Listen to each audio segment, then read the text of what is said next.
Developing musicianship online. Hello, and welcome to DM Online.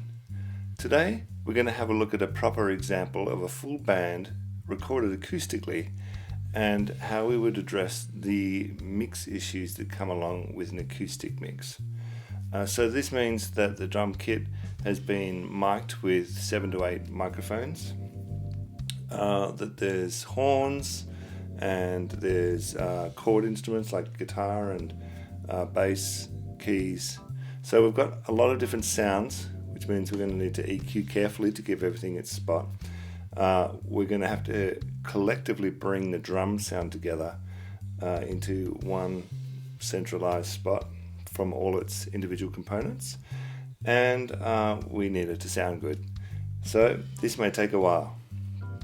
Today, the very first thing we're going to do is we're just going to gain stage the whole mix, which means we're going to look at getting everything to average around negative 18 decibels, and we are going to start to work the drums into a good drum sound. So let's go. So as per the previous episodes on Logic, that first stage of gain staging means to attach a gain knob to each of our channels, and simply just to check and make sure our volume stays consistent across the channels so that we're mixing an equal level, and so we have headroom to have things come out or to give us room to expand. As you know, if everything was at 0, the master output would max out straight away as soon as we start putting everything to the masters. So this is the process. In utility, you'll find the gain. Once you've got one gain knob, it's super easy to just go option and drag the gain knob to every channel. I mean, we know we're going to need it at every channel, so no great problem to make sure every channel has one. You'll notice the bass amp comes pre-affected, and the guitar, in this case actually a MIDI instrument, so also has been given pre-effects. And I've done a little bit of work with some of the pitch in the brass just to make sure it's spot on. We try to find the spot where it's got a consistent level. So it looks like the drummer does some fills around there that we can have a look at.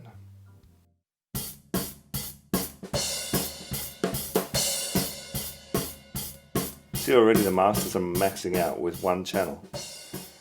We don't want that. You can also hear this is an overhead, so it picks up a lot of different sounds. It's not consistently the one sound. So we took 12 decibels off the channel there.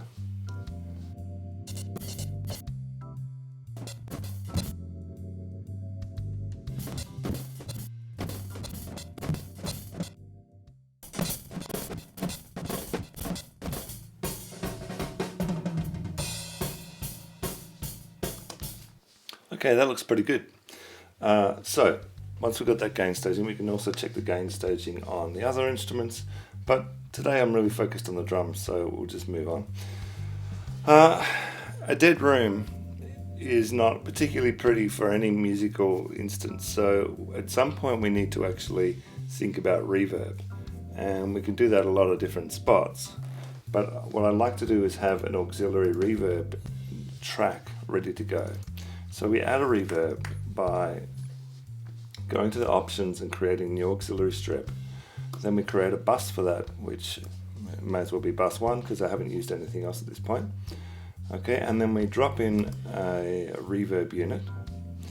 I've got my preference, this platinum reverb, and I've always got a preset ready to go. Okay, now at this point you can just turn the reverb up to 0.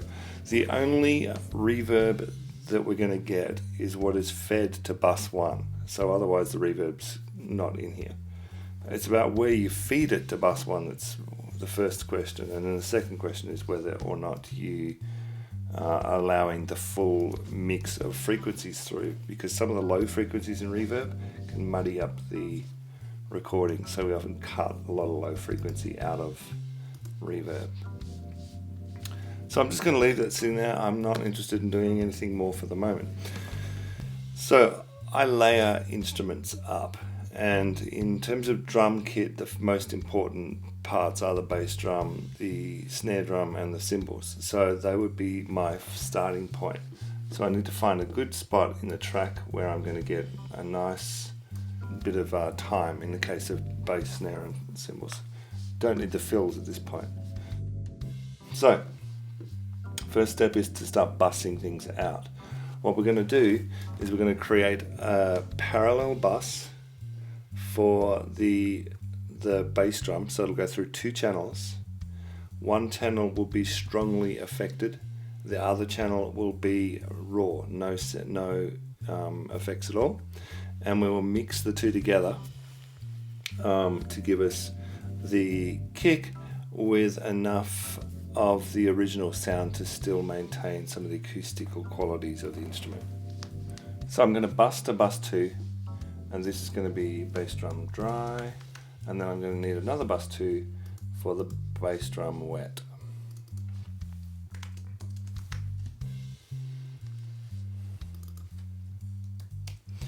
Now for this point in time, I really only care about the bass drum wet.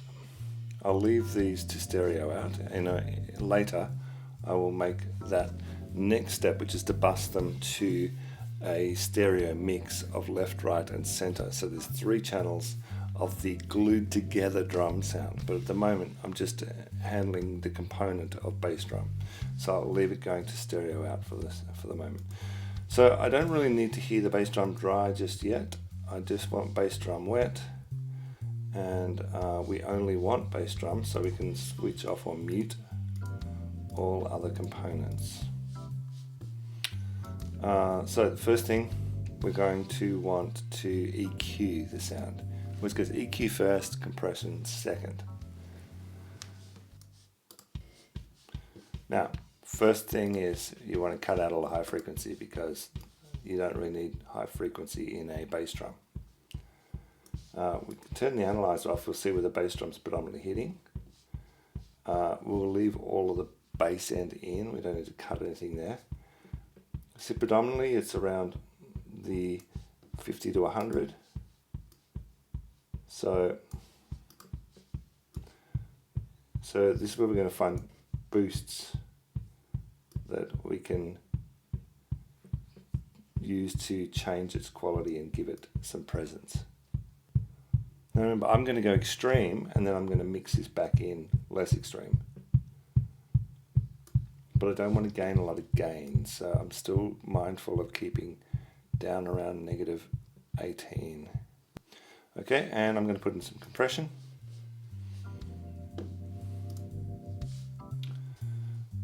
So in this case, I'm going to go to the presets and just look for a nice preset kick drum. I generally like the Type R kick drum in the compressors. So we're going to turn it on. Then we start scanning the threshold till we see it start bouncing.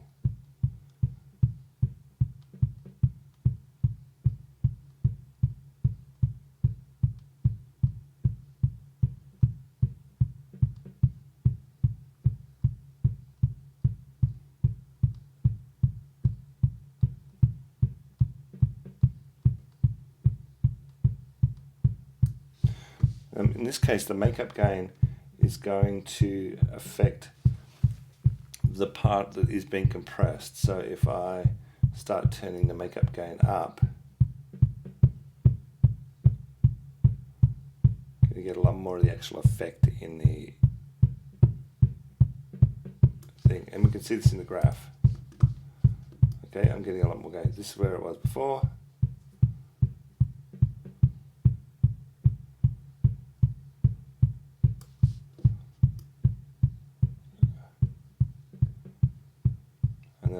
Bring this back to negative 18.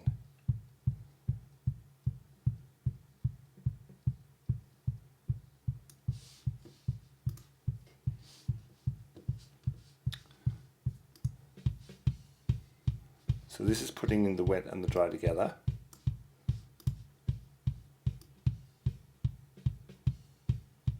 Now with a little bit of reverb, this will also be helped to just boom that a little bit more.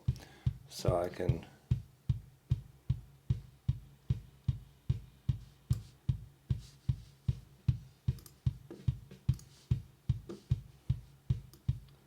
add reverb here. This is not a good spot to be adding reverb. I will actually need to add reverb in the mix when it's fully mixed rather than on a component. But that was just to demonstrate that the bass drum's quality will change when we add in reverb.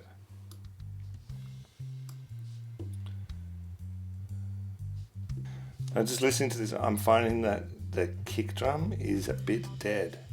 So in the recording process, the kick drum has been quite a dead timbre. It's not got that kind of body.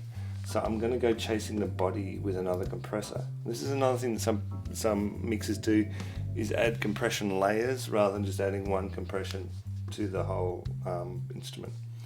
So in this case, if you want the tone, you're going to chase the tone by bringing up the last part of the kick rather than the attack. And you will find that by using things like a vocal limiter that's designed to bring up the body of the sound. So let's try one of those and see if we can get some more body out of the drum, the bass drum.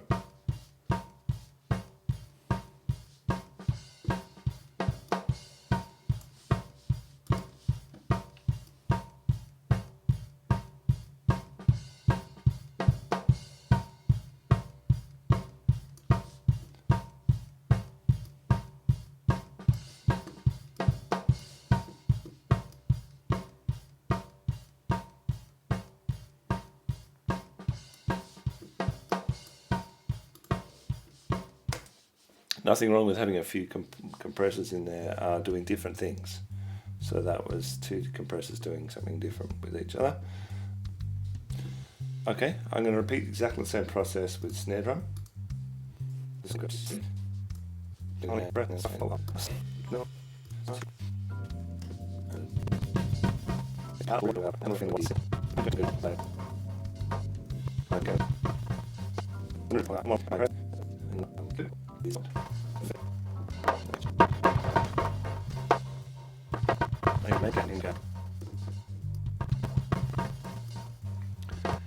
At the beginning of the episode, I said this was time consuming.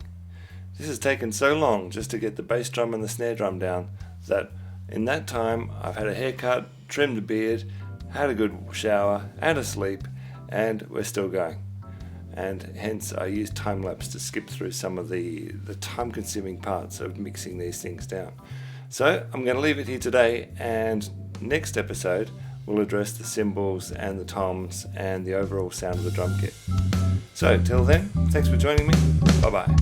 DM, developing musicianship online.